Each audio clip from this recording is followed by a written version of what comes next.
Alright, what is up, party people? We are back here with a new video.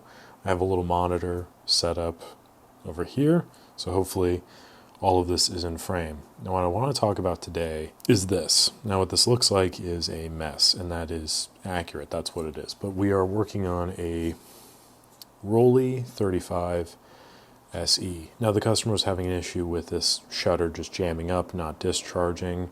So I was able to get it to this stage. And an interesting thing happened where the bulb functionality was not working. So what I'm going to do is show you stuff, and hopefully we can kind of figure this out together. I do have it all working now, and I have the shutter speed selector dial right here. So we will put that back on in a minute, but for now I just want you to look at what this front plate looks like. Normally this mechanism would be propped up onto the ridges here, and that serves as kind of like your clicking. Talking about this here, so this will click into place into all of those little notches for your shutter speed. We'll flip it around here. This is the rear plate. This is going to be what sits in to this part here. So it connects like this. But for now, let's just look at it as it stands. So we have this here, which is your charging mechanism. Notice as I push that forward, some stuff happens over here. Now this can be replicated via as I advance this. Notice the bottom bracket there moves. And as that moves, that would pull that the way I kind of just did. So from here, your shutter is now charged. Now, what you can do from here is you can now collapse the lens. If you want to, just press in on this little tab here. And then it's kind of actually hard to do without the little tool there, but press in on that and then rotate this in. And that's pretty much it. So what that looks like in the back end is this tab. This is what gets pressed in on right there, if that makes sense. So we're going to pop the lens back in because we need it there, but you can see how that moved. So pressing on that tab pushes that down, allows you to push the lens in. So that's how that works. You can only do that when the shutter is charged on that, and that works when the camera's working, put together. The shutter has to be charged in order for that to fold in. Now from here, we press down on this tab. This is your shutter button, thereabouts. You can see what's going on there. And notice how we're firing in bulb. It's kind of hard to see because it's at 22. The issue that I was having, it wasn't firing on bulb. The problem lies right here. Now this mechanism serves as a bit of a holding spot.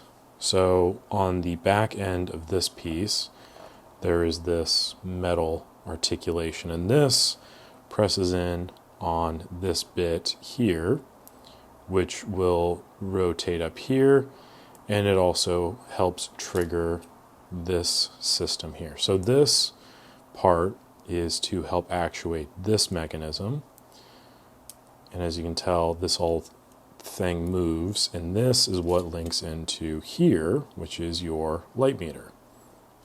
So there's a gear behind here, then moves here and closes over the open cell. You can see back there. The other thing that happens is this system here, and this is your slow speed escape, and you can see this kind of series of gears in what looks like the reverse shape of the state of California. Regardless, this is what that is. So hearing that gearing spurring up, that is the charging of the escapement.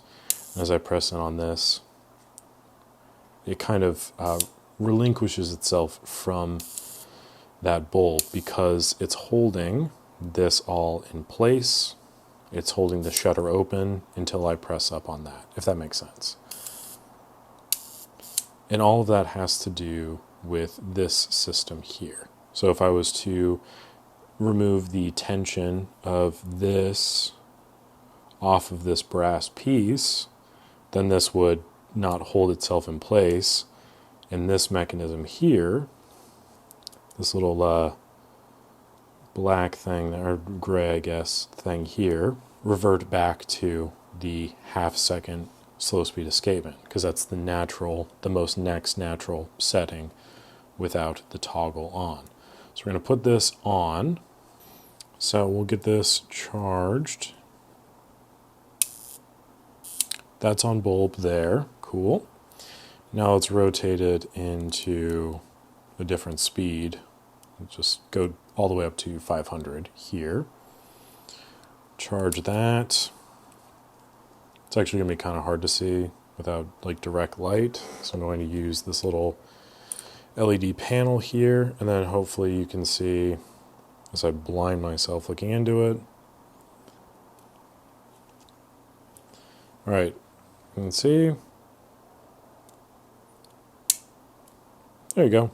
I don't know what I'm trying to kind of explain here, but there is a really good video by Fix Old Cameras on how to kind of get all of this working on a regular Rollei 35. I just wanted to give kind of an overview of how this is supposed to look and how some of the other mechanisms are supposed to work while we're in this stage, because I feel like that's kind of important and something that wasn't directly included in that.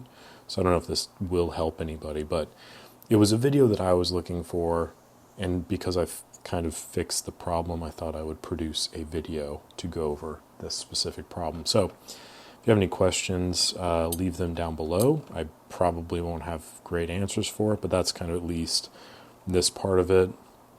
Getting it back together is just going to be kind of more of a trial and error.